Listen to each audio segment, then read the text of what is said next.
ಸಜ್ಜನಿಕರ ಸಾಗರ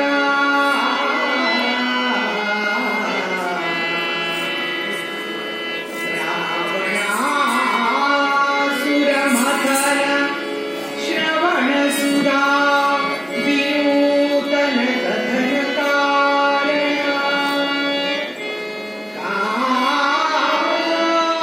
ಕಾದಾನತ ಜಗವಾ ತರುಗಿನ ವೀರ ನಾರಾಯಣ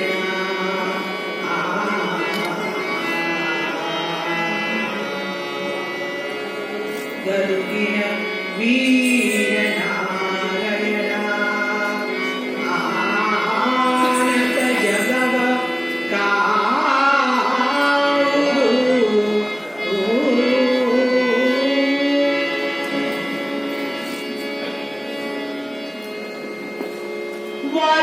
ವರಮಣಿಗಳಿಂದೆ ಸರ್ವಮೌಳಿಯ ಸರಸಿಜಾರಿಯ ಕಿರಣದೋಳಿಯ ವಿರಚಿಸಿದ ಸಿಂಧೂರ ಬಾಳದಿ ಕುಣಿವ ಕುಂತಳದ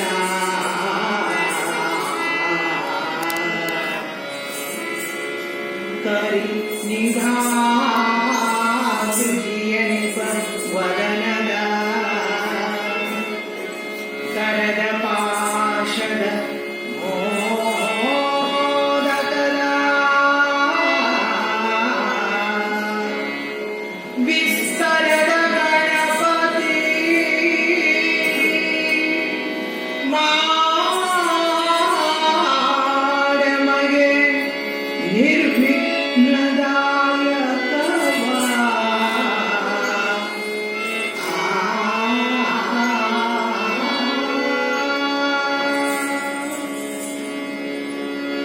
ತಿಳಿಯ ಹೇಳುವೆ ಕೃಷ್ಣ ಕಥೆಯನ್ನು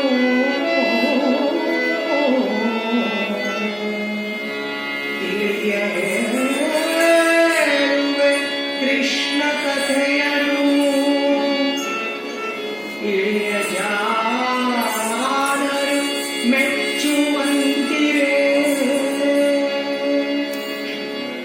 ನೆಲೆ ಪಂಚಮ ಶ್ರುತಿಯ ನೊರೆವೆನು ಕೃಷ್ಣ ಮೆಚ್ಚಲಿಕೆ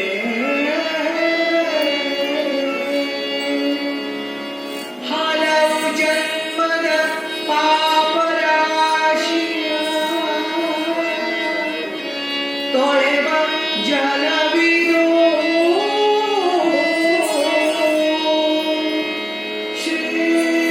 ಶ್ರೀಮದಾಗಮ ಕುಲಕ್ಕೆ ನಾಯಕ ಸಾರಕಾಕೃತಿ ಪಂಚಮ ಶ್ರುತಿಯ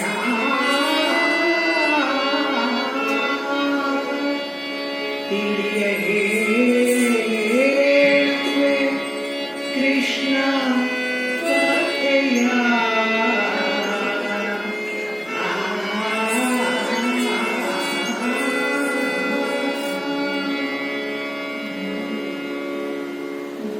ಎಲ್ರಿಗೂ ನಮಸ್ಕಾರ.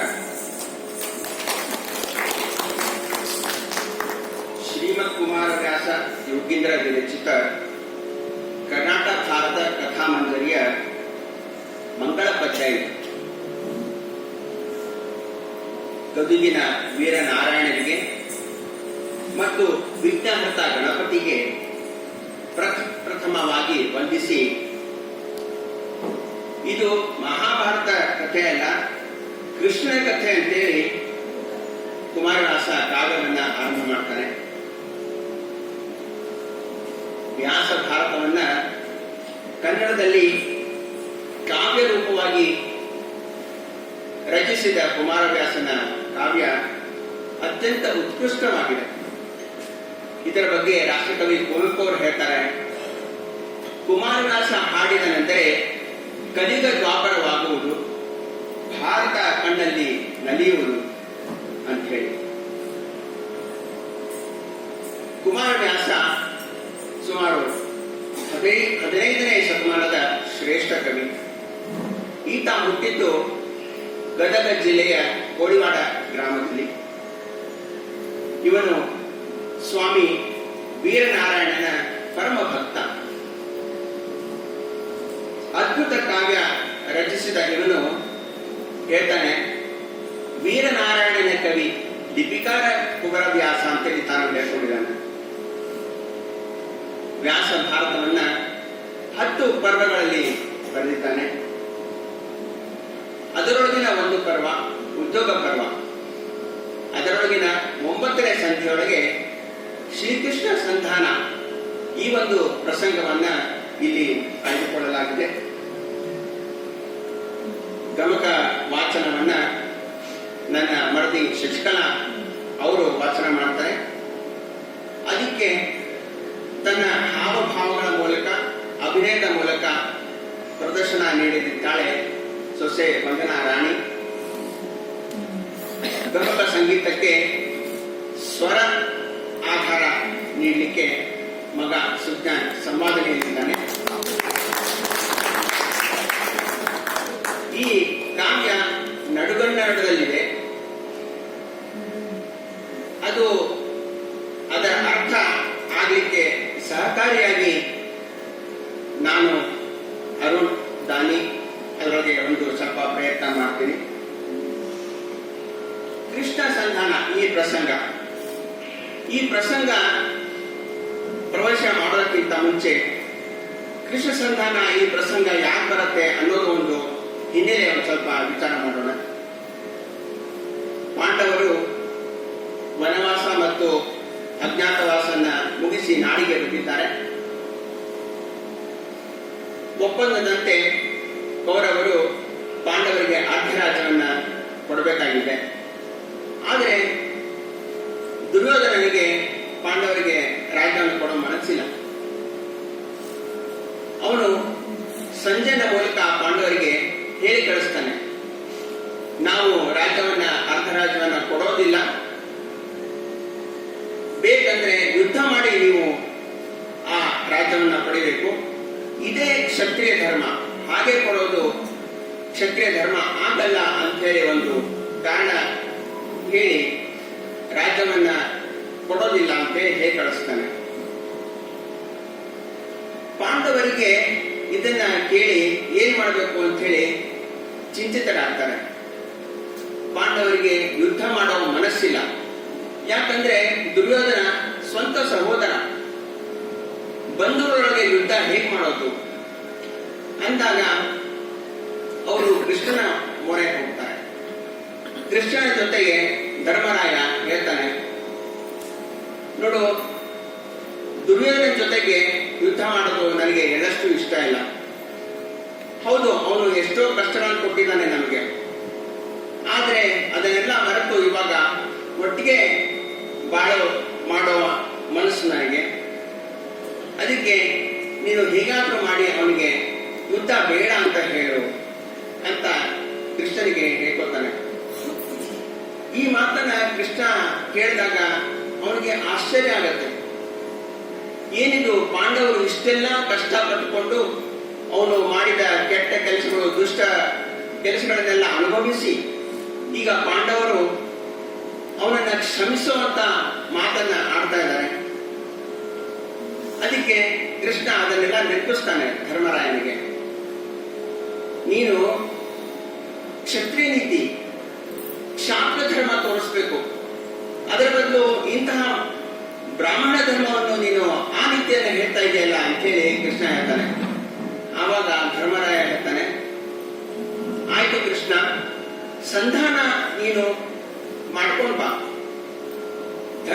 ದುರ್ಯೋಧನ ದುಷ್ಟನಿದ್ದಾನೆ ಸರಿ, ಆದ್ರೆ ಅವನಿಗೆ ತಿಳಿ ಹೇಳು, ಯುದ್ಧ ಬೇಡ, ಕೊನೆಗೆ ಒಂದು 5 ಊರುಗಳನ್ನಾದ್ರೂ ಕೊಡ್ಲಿಕ್ಕೆ ಹೇಳು.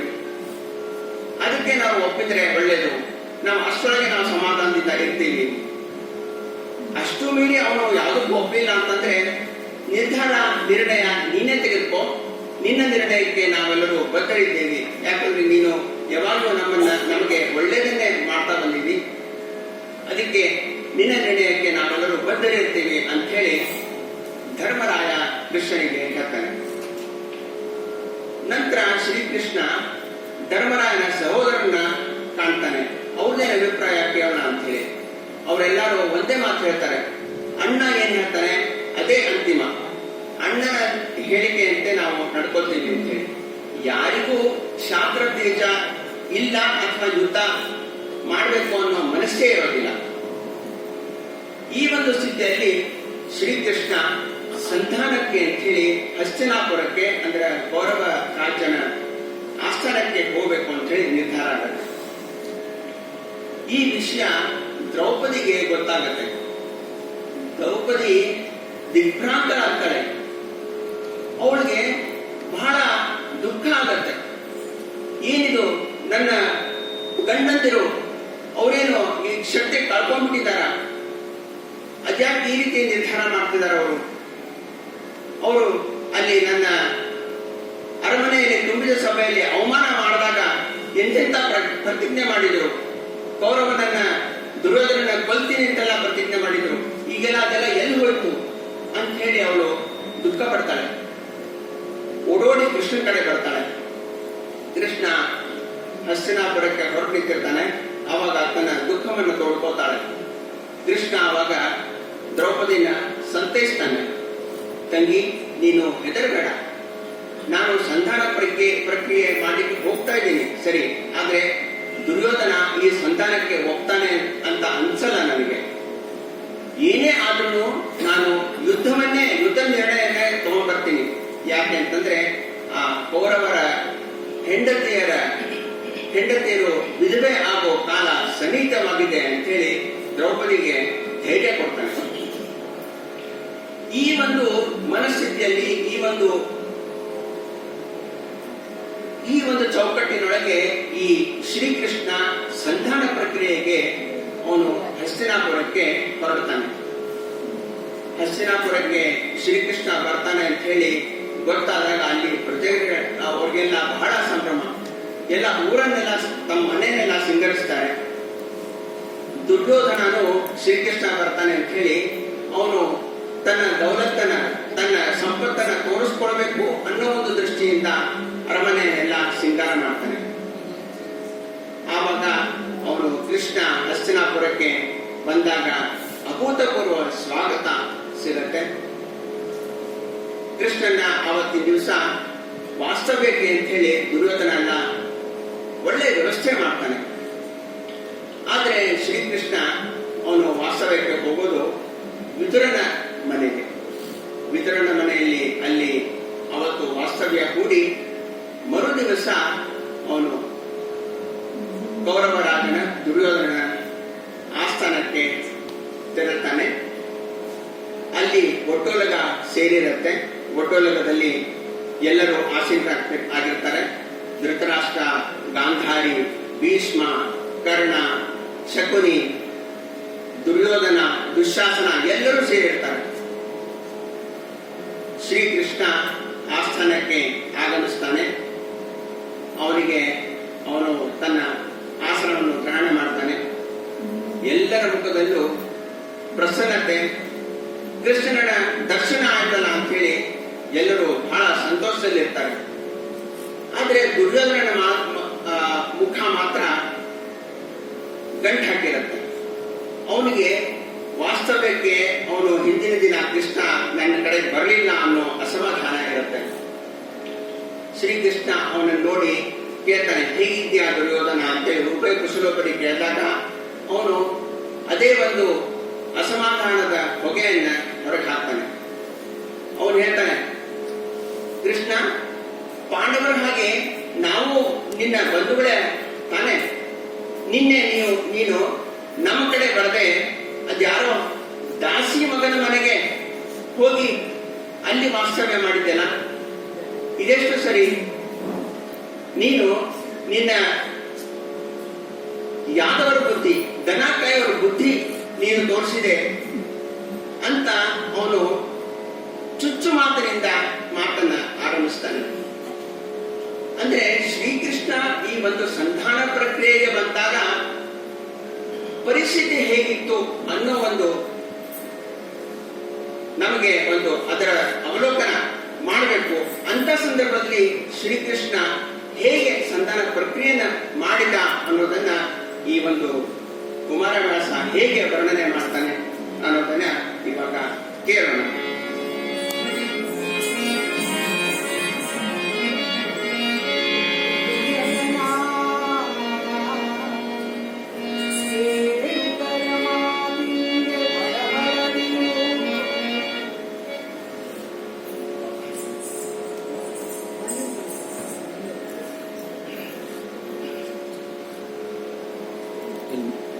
ಮೇಲಿದೆ ನೋಡಿ.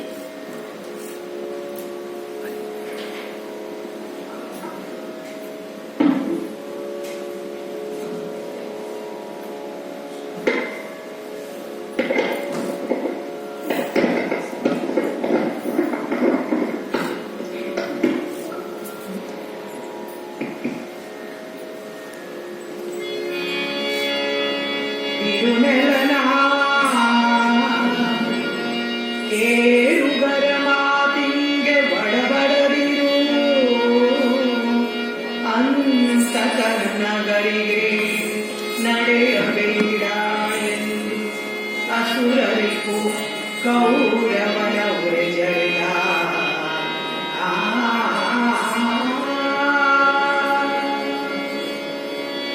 ಅವರಿಸವೆಂದು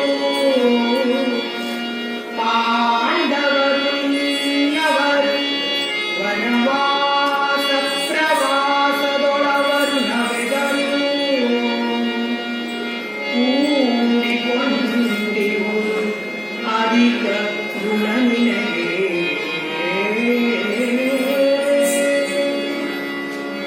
ಅವನಿಗೆ ಅರ್ಥವನೀಯುವುದು ಈ ಅಧ್ರುವದ ಬಾಳಿಕೆಯೊಳಗೆ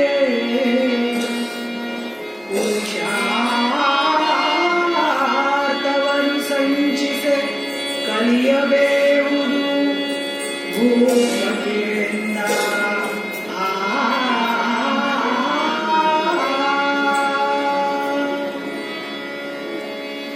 ಅವರಿಗಿಂದ್ರ ಪ್ರಸ್ಥದಲ್ಲಿ ರಾಜ್ಯವನ್ನು ಕೂಡ ಸಹಿಸಿತ್ತು. ನೀ ಪಾಂಡವ ಪ್ರತಿಷ್ಠಾಚಾರ್ಯನೆಂಬ ಈ ಬಿರುದು ಧರಿಸಿದೊಡೆ ಅವನಿಯಲಿ ನಿನ್ನೊಡನೆ ತಲೆ ಎತ್ತುವ ಪಾಲಕರಿಲ್ಲ. ನುಡಿಗಳು ಕಿವಿಗೆ ಕರ್ಕಶವೀಗಲಾದೊಡೆ ಮುಂದೆ ಸಿಂದ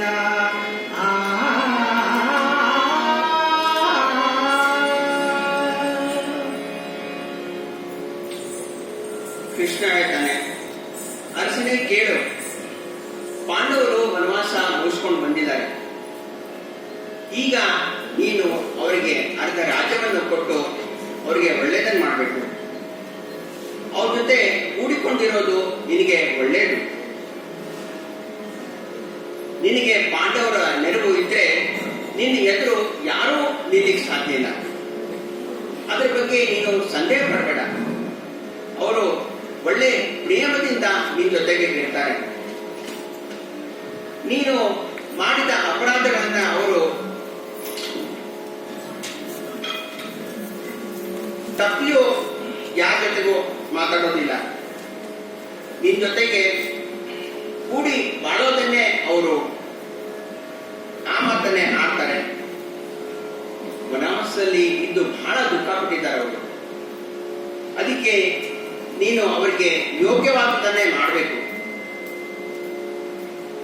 ಪಾಂಡವರಿಗೆ ನೀನು ಅರ್ಧ ರಾಜ್ಯವನ್ನು ಕೊಟ್ರೆ ಪಾಂಡವ ಪ್ರತಿಷ್ಠಾಪನಾಚಾರ್ಯ ಅನ್ನೋ ಬಿರುದು ನಿನಗೆ ಬರುತ್ತೆ. ಅವಾಗ ನಿನ್ನ ಎದುರು ನಿಲ್ಲುವಂತ ಯಾವ ರಾಜರು ಧೈರ್ಯ ಮಾಡೋದಿಲ್ಲ.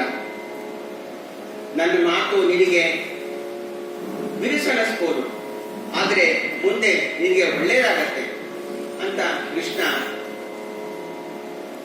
ದುರ್ಯೋಧನನಿಗೆ ಹೇಳ್ತಾನೆ.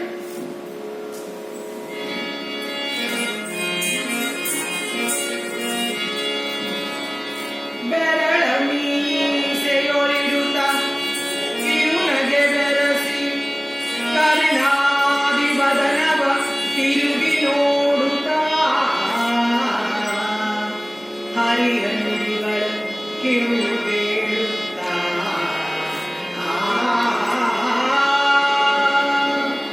ಮರುಳುತನ ಸಾಲಾಪವೇತಕ್ಕೆ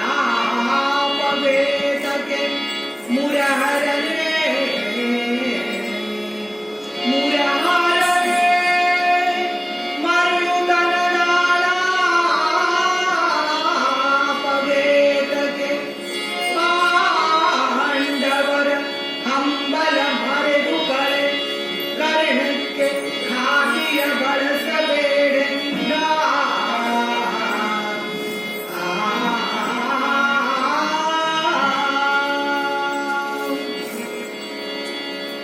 ಅವರು ನಮ್ಮೊಳು ಸರಸ ಬಾಡುವ ಹವಣವಲ್ಲದೆ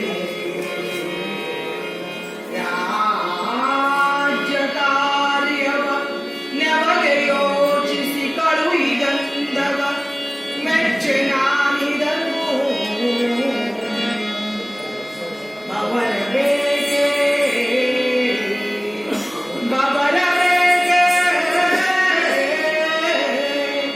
ಬಬರ ಬೇಕೆ ಬೇಡಿಕೊಂಬುದು ಅವನಿಗಿವನಿಯ ಮಾತು ನೀನಾಡುವರೆ ಪಾಂಡವರೇಕೆ ನೀವೇಕೆಂದು ಹಳ ನುಡಿದ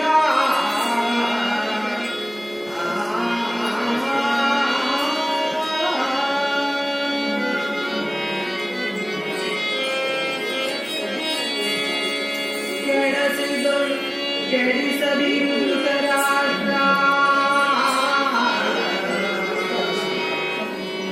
ಕೆಡಿಸದಿರುವುದ ರಾಷ್ಟ್ರ ಕುಲದಲ್ಲಿ ಕೊಡಲಿಯನು ಹಡೆದು ವಂಶವ ಕೆಡಿಸಿ ಕಳೆದೊಡೆ ಹಾನಿ ವೃದ್ಧಿಗಳೆಲ್ಲ ನಿನಗೌದು ಹಾನಿ ವೃದ್ಧಿಗಳೆಲ್ಲ ನಿನಗೌದು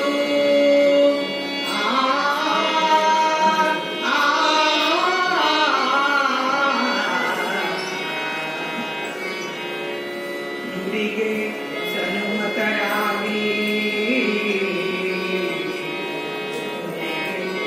ಸನುಮತರಾಗಿ ತಾ ಕುಲಬಡಿಯ ನಿವ ಮುಂದರಿಯ ನೀವಿ ತೊಡಬಡಿಸಿ ಪಾಂಡವರ ಸ್ವಾಮ್ಯವೆನಿಸಿ ಕೊಡಿಯಂಗ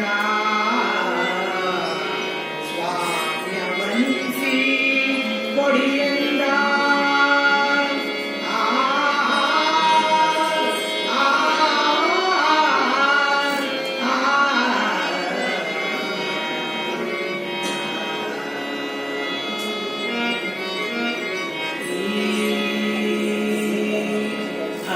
ಹರಿಯನುಡಿಯೇಳು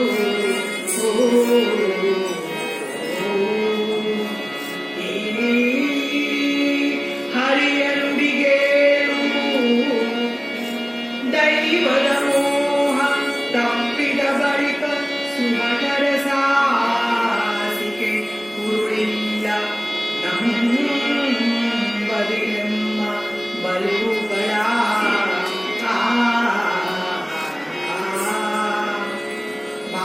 ಬಾಯಿರವ ನೀನಾಡದಿರು ವೈದೇಹಿಯರು ಸೆರೆ ಒಯ್ದ ಸ್ವಾಮಿ ದ್ರೋಹಿಯನು ಓಡದಿರು ಗೌರವ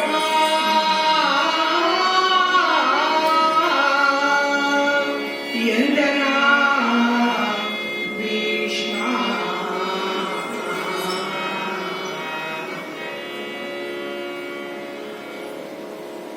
ಕೃಷ್ಣನ ಮಾತನ್ನ ಕೇಳಿದ ದುರ್ಯೋಧನ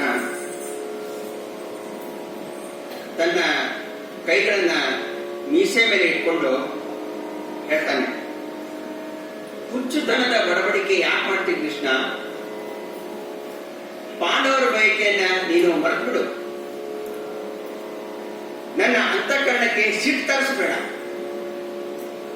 ರಾಜ್ಯ ಬೇಕಂತ ಹೇಳಿ ಪಾಂಡವರು ನೆನ್ ಕಳಿಸಿದಾರಲ್ಲ, ಇದೇ ನನಗೆ ಒಪ್ಪಿಗೆ ಇಲ್ಲ. ಯುದ್ಧ ಬೇಕೇ ಹೇಳು, ಅದಕ್ಕೆ ನಾನು ತಯಾರಿದ್ದೀನಿ ಅಂತ ದುರ್ಯೋಧನ ಕೃಷ್ಣನ್ ಹೇಳ್ತಾನೆ. ಕೃಷ್ಣ ಮತ್ತೆ ಸಮಾಧಾನದಿಂದ ಹೇಳ್ತಾನೆ, ಸಂಧಾನಕ್ಕೆ ಒಪ್ಪು, ನನ್ನ ಮಾತನ್ನ ಕಡೆಗಣಿಸ್ಬೇಡ. ನಿನ್ ಜೊತೆಗೆ ಸಿಹಿ ಮಾತನ್ನ ಆಡ್ತಿರೋ ಅವ್ರ ಮಾತನ್ನ ನೀನು ನಂಬಬೇಡ. ಪಾಂಡವ ಜೊತೆಗೆ ಕೂಡಿ ಬಾಳೋದು ನಿನಗೆ ಹಿತ. ನೀನು ಭೂಮಿ ಮೇಲೆ ಆಸೆ ಇಟ್ಕೊಂಡು ಕುಲಘಾತಕ ಅನ್ನೋ ಅಪಕೀರ್ತಿಗೆ ಒಳಗಾಡಬೇಡ.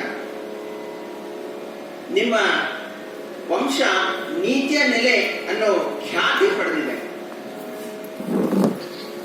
ಧರ್ಮರಾಯ ನಿನಗೆ ಒಳ್ಳೆಯದನ್ನೇ ಮಾಡ್ತಾನೆ. ಅರ್ಜುನ ಅವನು ನಿನ್ನನ್ನ ಹೆಚ್ಚು ಪ್ರೀತಿಸ್ತಾನೆ. ಭೀಮನಿಗೆ ಇವಾಗ ಸಿಟ್ಟು ಕಡಿಮೆ ಆಗಿದೆ. ಮತ್ತು ನಕುಲ ಸಹದೇವರು ನಿನ್ನಲ್ಲಿ ಭೇದ ಎಣಿಸೋದಿಲ್ಲ. ಅದಕ್ಕೆ ನೀನು ಇವಾಗ ಪಾಂಡವರನ್ನ ರಕ್ಷಣೆ ಮಾಡಬೇಕು ಅಂತ ಮತ್ತೆ ಕೃಷ್ಣ ದುರ್ಯೋಧನಿಗೆ ಬುದ್ಧಿ ಮಾತನ್ನು ಹೇಳ್ತಾನೆ. ದುರ್ಯೋಧನ ನಗುತ್ತಾನೆ. ಧರ್ಮರಾಯನ ಪ್ರೀತಿ, ಭೀಮನ್ ದೊಡ್ಡಿಸ್ತಾನ, ಅದೆಲ್ಲ ನಿನ್ನಲ್ಲೇ ಇರಲಿ. ಈ ಭೂಮಿಯಲ್ಲಿ ಮಾತು ಕೇಳೋರು ನಮ್ಮ ಬಂಧುಗಳು ಹೇಗಾಗ್ತಾರೆ? ಈ ಸಂಧಾನ ನನ್ನ ತಮ್ಮನಿಗೆ ಒಪ್ಪಿಗೆ ಇಲ್ಲ ಅಂತ ದುಶ್ಯಾಸನ ಕಡೆ ಕೈ ಮಾಡಿ ತೋರಿಸ್ತಾನೆ. ಆವಾಗ ದುಶ್ಯಾಸನ ಹೇಳ್ತಾನೆ, ಪಾಂಡವರು ಅವರ ಸಂಬಂಧ ಬಯಸೋದು ಅಂತಂದ್ರೆ ಸೂರ್ಯ ಕತ್ತಲಿನ ಬಯಲಿದ್ದ ಹಾಗೆ. ಅದು ಎಂದಾದರೂ ಸಾಧ್ಯನಾ? ಅವ್ರ ಸಂಬಂಧ ಬೇಡವೇ ಬೇಡ ನಮಗೆ. ಈ ಸಂಧಿ ಸಾಧ್ಯನೇ ಇಲ್ಲ ಅಂತ ದುಶ್ಯಾಸನ ಹೇಳ್ತಾನೆ. ಅದಕ್ಕೆ ಇವಾಗ ಕೃಷ್ಣ ಧೃತರಾಷ್ಟ್ರನ ಕಡೆ ತಿರುಗಿ ಹೇಳ್ತಾನೆ, ನಿನ್ನ ಮಕ್ಕಳಿಗೆ ವಂಶನ ಹಾಳು ಮಾಡ್ಲಿಕ್ಕೆ ಬಿಡಬೇಡ. ಕೊಡಲಿಯಿಂದ ನೀನು ಹೆತ್ತಿರಿ, ಅದರಿಂದ ವಂಶ ನಾಶ ಆದ್ರೆ ಪಾಪ ನಿನಗೆ ತಟ್ಟುತ್ತೆ. ನೀನಾದ್ರೂ ಅವರನ್ನ ಒಪ್ಪಿಸಿ ಪಾಂಡವರ ಪಾಲನ್ನ ಕೊಡಿಸು ಅಂತ ಕೃಷ್ಣ ಇವಾಗ ಧೃತರಾಷ್ಟ್ರನಿಗೆ ಕೇಳ್ಕೊತಾನೆ. ಅದಕ್ಕೆ ಭೀಷ್ಮ ದ್ರೋಣರು ಧ್ವನಿಗೂಡಿಸ್ತಾರೆ. ದುರ್ಯೋಧನ, ಕೃಷ್ಣನ್ ಮಾತನ್ನು ಕೇಳು, ರಾಮನ ಹಾಗೆ ವರ್ತನೆ ಮಾಡಬೇಡ. ಪಾಂಡವರು ಸಾಮರ್ಥ್ಯದಲ್ಲಿ ಯಾರಿಗೂ ಕಡಿಮೆ ಇಲ್ಲ. ಕೃಷ್ಣ ಅಂತೂ ಅಸಾಮಾನ್ಯ ಶಕ್ತಿವಂತ. ಭೂಮಿಯಲ್ಲಿ ನಿನ್ನ ಭೂಮಿಯಲ್ಲಿ ಅರ್ಧ ಭಾಗವನ್ನ ಪಾಂಡವರಿಗೆ ಕೊಡೋದು ಒಳ್ಳೇದು ಅಂತ ಹೇಳಿ ಭೀಷ್ಮ ದ್ರೋಣರು ಸಹ ಬುದ್ಧಿ ಮಾತನ್ನ ಹೇಳ್ತಾರೆ.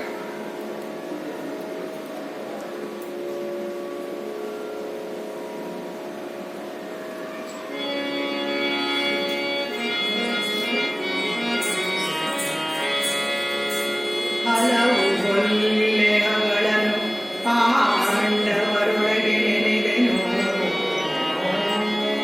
ಹಲವು ಒಳ್ಳೆಯಗಳನ್ನು ಪಾಂಡವರೊಳಗೆ ನೆನೆದೆನು. ಮುಚ್ಚು ಮರೆಯೇನು ಇಳೆಯಲು ಪದ ಬಗೆಗೆ ನೆಗಲಿದೆ ರಾಜಕಾರ್ಯವ. ನೆಲದ ಕೊಂಡೆನು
ನಿನಗೆ ಮನ ಬಂದುದೊಂದನು ನಡೆಸಿಕೊಡುವೆನು ಪಾಂಡವರನು ಅವಗಡೆಯತನ ಬೇಡಿನ್ನು ಕೇಳೆಂದ ಸುರರಿಪು ನುಡಿದ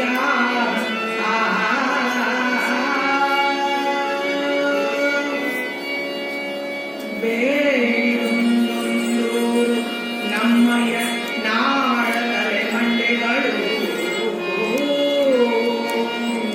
ರಾಜ್ಯದ ರೂಢಿ ಐನೂರುಗಳ ಬಡವಿಗೆ ಹಸ್ತಿನಾನಗರ ವೇದಲರಿವನು ಮಾನನಿಧಿ ಕೊಂಡಾಡಲೇತಕ್ಕೆ ಧರೆಯ ನೀರಡಿ ಮಾಡಿಕೊಂಡ ಮಹಾತ್ಮ ನಿನಗಂಜುವೆ ನಾನಿಂದ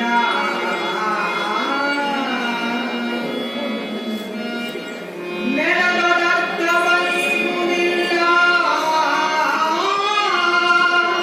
ಸ್ಥಳವನೈದೆನು ಮುನ್ನ ಕೊಡೆನು ಇದಿರೆಯ ಭಾಗವ ನೀಸ ಕೊಟ್ಟಡೆ ನಿನ್ನ ಮೇಲಾಣೆ ನೆಲನ ಕಡೆಯಲ್ಲಿ ಮುಳ್ಳು ಮೊನೆಯುಚ್ಚಳಿಪ ಧರಣಿಯೇ ನಿತ್ಯನಾದೊಡವೆ ಬಳಿಕ ನೀನಗು ಹೋಗು ಕದನವ ಕೊಂಡು ಬಾಯಿಂದ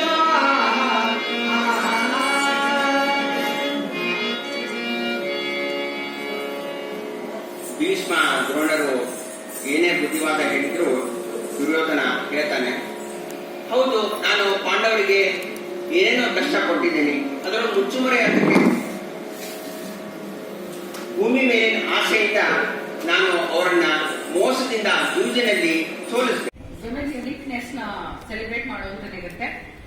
ಭಾರತದಲ್ಲಿ ಅನೇಕ ಮಹಿಳೆಯರು ವಿವಿಧ ಕ್ಷೇತ್ರಗಳಲ್ಲಿ ಮಹತ್ವದ ಸಾಧನೆಗಳನ್ನು ಮಾಡಿದ್ದಾರೆ. ಉದಾಹರಣೆಗೆ ಕಲ್ಪನಾ ಚಾವ್ಲಾರವರು ಅಂತರಿಕ್ಷದಲ್ಲಿ ಭಾರತದ ಹೆಮ್ಮೆಯನ್ನು ಹೆಚ್ಚಿಸಿದರು.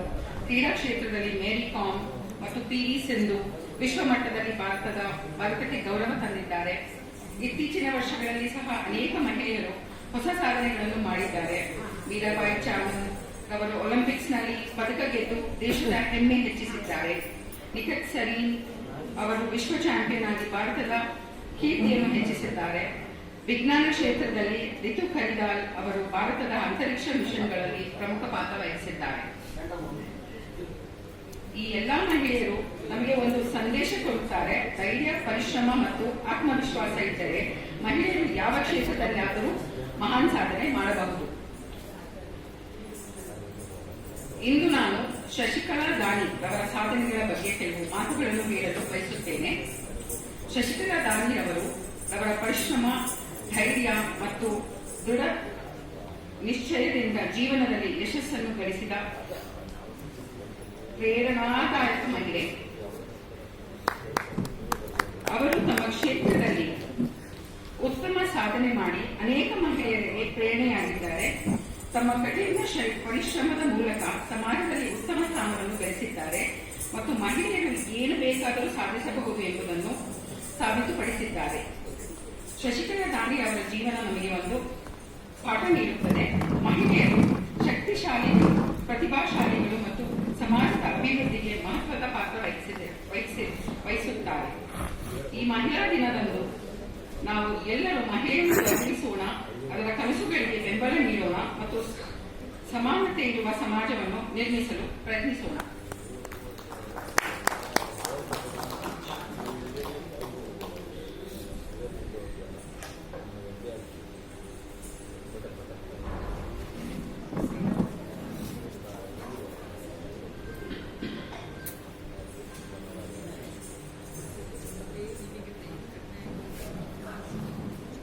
ಶಶಿಕಲಾ ದಾನಿ ಅವರ ಬಗ್ಗೆ ಕನ್ನಡದಲ್ಲಿ ಒಂದು ಚಿಕ್ಕ ಪರಿಚಯ.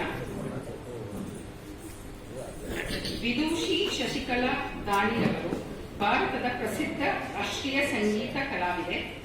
ಅವರು ಕರ್ನಾಟಕದ ಕಾಲಗಡತಿ ಗ್ರಾಮದಲ್ಲಿ ಜನಿಸಿದರು ಮತ್ತು ನಂತರ ಹುಬ್ಬಳ್ಳಿಯಲ್ಲಿ ವಾಸವಿದ್ದು ಸಂಗೀತ ಕ್ಷೇತ್ರದಲ್ಲಿ ಮಹತ್ತರ ಸಾಧನೆ ಮಾಡಿದ್ದಾರೆ. ಅವರು ಮುಖ್ಯವಾಗಿ ಜಲತರಂಗ ಎಂಬ ಅಪರೂಪದ ವಾದ್ಯವನ್ನು ವಾದಿಸುವ ಕಲಾವಿದೆ. ಜಲತರಂಗ ವಾದ್ಯವನ್ನು ಪರಿಣತಿಯಿಂದ ವಾದಿಸುವ ಮಹಿಳೆಯರಲ್ಲಿ ಅವರು ಪ್ರಮುಖರಾಗಿದ್ದಾರೆ. ಅವರು ಆಲ್ ಇಂಡಿಯಾ ರೇಡಿಯೋ ಮತ್ತು ದೂರದರ್ಶನದಿಂದ ಮಾನ್ಯತೆ ಪಡೆದ ಕಲಾವಿದೆಯಾಗಿದ್ದಾರೆ. ಶಶಿಕಲಾ ದಾನಿರವರು ಜಲತರಂಗ ಮಾತ್ರವಲ್ಲದೆ ಹಾರ್ಮೋನಿಯಂ, ಸಿತಾರ್, ವಯಲಿನ್, ರಿಲುಬಾ ಮತ್ತು ತಬಲಾ ಮುಂತಾದ ಹಲವು ವಾದ್ಯಗಳಲ್ಲಿ ಪರಿಣಿತಿ ಹೊಂದಿದ್ದಾರೆ. ಅವರು ಅನೇಕ ಸಂಗೀತ ಕಾರ್ಯಕ್ರಮಗಳಲ್ಲಿ ಭಾಗವಹಿಸಿ ಭಾರತೀಯ ರಾಷ್ಟ್ರೀಯ ಸಂಗೀತವನ್ನು ಪ್ರಚಾರ ಮಾಡಿದ್ದಾರೆ. ಅವರ ಸಾಧನೆಗಾಗಿ ಅವರಿಗೆ ಕರ್ನಾಟಕ ಕಲಾಶ್ರೀ ಪ್ರಶಸ್ತಿ, ಕಿತ್ತೂರು ರಾಣಿ ಚೆನ್ನಮ್ಮ ಪ್ರಶಸ್ತಿ ಮತ್ತು ಗಾಯನ ಗಂಗಾ ಪ್ರಶಸ್ತಿ ಮುಂತಾದ ಅನೇಕ ಗೌರವಗಳು ದೊರೆತಿದೆ. ಇಂದು ಅವರು ಯಾವ ಸಂಗೀತ ವಿದ್ಯಾರ್ಥಿಗಳಿಗೆ ತರಬೇತಿ ನೀಡುತ್ತಾ ಜಲತರಂಗ ಸಂಗೀತ ಪರಂಪರೆಯನ್ನು ಉಳಿಸಿ ಬೆಳೆಸುವ ಕೆಲಸ ಮಾಡುತ್ತಿದ್ದಾರೆ. ಅವರ ಪರಿಶ್ರಮ ಮತ್ತು ಪ್ರತಿಭೆ ಅನೇಕ ಮಹಿಳೆಯರಿಗೆ ಪ್ರೇರಣೆಯಾಗುತ್ತಿದೆ.